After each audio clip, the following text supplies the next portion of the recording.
NFL trade deadline, whether all 32 teams should be buyers, sellers, or stand pat from The Athletic. Browns, they say they should be sellers. What a shock. Browns are looking at a multi-year rebuild given Deshaun Watson's fully guaranteed contract. They'll need to make decisions based on salary cap implications, not only of what they ultimately do with Watson, but other players in whom they are heavily invested. Not as easy as trading Myles Garrett to the highest bidder. But the Browns absolutely should look at trading Za'Darius Smith and Dalvin Tomlinson. Yeah, it's probably true. I get that. I don't know though. I mean, you're hearing a third or a fourth round pick for Smith, and didn't he sign a 2-year deal as well? I think he's on a 1-year deal 1 year with the deal. void year on it. Yeah, but yeah, I mean, like with Smith, I would see what you can get out there. I think there is a calculation that you need to make here because you're playing Myles Garrett and you don't want Myles Garrett to be frustrated, right? We can't just look at this as just the numbers on the table here where it's like, oh, you get this pick for this guy who's going to leave.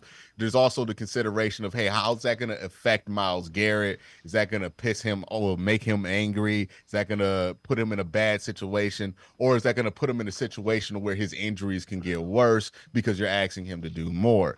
That's part of the calculation you make as well as getting that third round pick. With Dalvin Tomlinson, it's the same thing because the thing about trading Dalvin Tomlinson is you have literally nobody on this roster who plays the same position as Dalvin Tomlinson.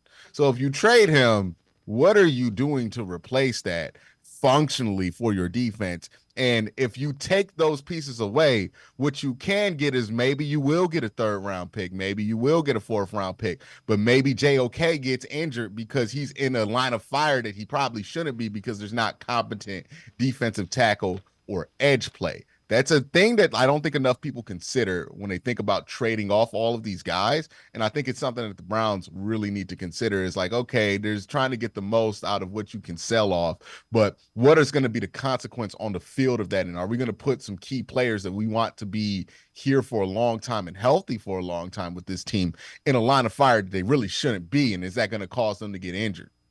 All right, I know you've addressed this as well. Who do you think could be the next Browns traded? Who are in that group of players that they could move on from? Yeah, I don't think the players in a position group that they don't really have a ton to spare are going to be the first ones moved. I think it's going to be somebody like Greg Newsome, right? Because you look at Greg Newsome, you look at the Browns secondary room, and you're like, okay, if you trade Greg Newsome, you're not putting a defense in a position where you're starting somebody who's incompetent. You're just going to start Cameron Mitchell, who you feel like is pretty competent there at the corner position. So that's kind of how I view it. I think Greg Newsome's probably going to be the first one to go. Yeah, the other one would be if again he's played so poorly, it's gonna be hard. They're probably trying to find anybody that would give them something for Jed Wills at this point. Yeah, you're not gonna. He's on the 5th-year option. That money's guaranteed. It's hard to trade to begin. Think about this: Baker Mayfield, who people thought had a chance to be a quarterback, when the Browns traded him in 2022, could only fetch like a 6th-round pick because of his Yeah. guarantees that he had as a 5th-round option. With his 5th-round option, and that's kind of the similar situation that you're in with Jed Wills. Nobody's going to want to make a move for him. Just going to have to let that one expire, especially that you restructured the whole deal and everything like that in the offseason.